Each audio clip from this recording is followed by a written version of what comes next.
Hey YouTube, I'm back with another video. Today I'm going to talk about some tips about applying to med school.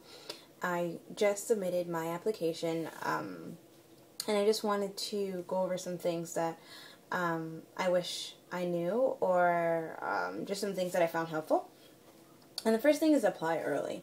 I planned on applying early.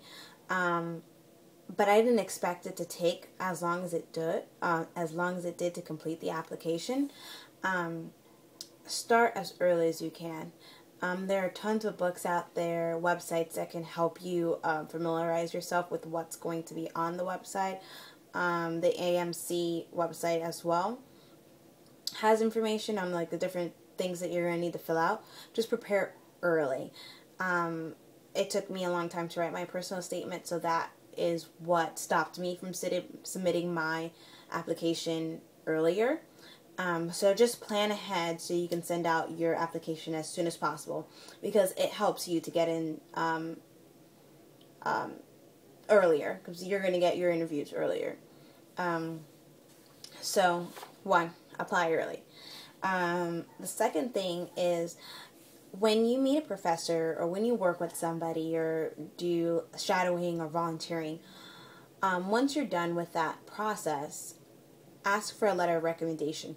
Don't wait until 3 years later when you're applying or 2 years later when you're applying to try to hunt this person down. Sometimes they forget you, or they're less likely to write a really good essay. A really good letter, because they're not in the moment anymore. So try to get all your letters. Like, if you just shadowed a doctor and it was a really good experience and you think the doctor remembers you, go ahead. Like, right when you're done with that experience, get the letter. If you have a pre-med advisor, I believe most of the schools, you can, the pre-med advisor will hold on to it. If not, just get it sealed in a sealed, signed envelope. And then when you apply, whenever you do, if it's 2 years later, you can send that off. Another tip is brainstorming about your personal statement. Your personal statement is really hard. I ended up buying 2 books to help me write it. And then I had a brainstorming session with one of my friends who is actually in med school, and it really helped me to focus better, because I know I want to be a doctor. I know why, but it's just really hard to write it down on paper. So just being able to bounce ideas off other people, it really helps you to write a better personal statement. The next thing is to make deadlines. So the same thing with applying. Make a deadline. It's easier to keep a deadline, and make your deadline way in advance, so you'll be able to stay on track. I made deadlines and I tried to follow up with that. I think that's it that I wanted to mention.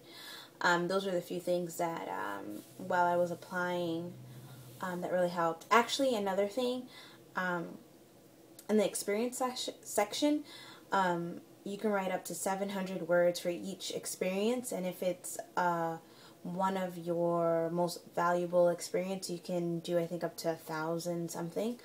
You can start writing those earlier. So as you go through experiences, keep like a little journal or something about like what you did and how you felt, because later on it's hard to recall these memories.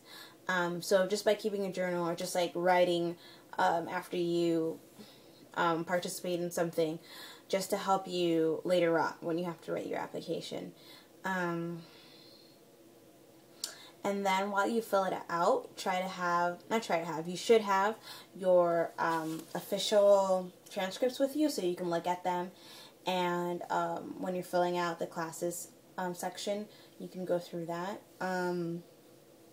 I actually did have a question, and I ended up calling the AMCAS people, and they're actually pretty helpful, and they answer the phone fairly quickly. So if you have any questions, feel free to contact them. My question was about the way to classify an experience.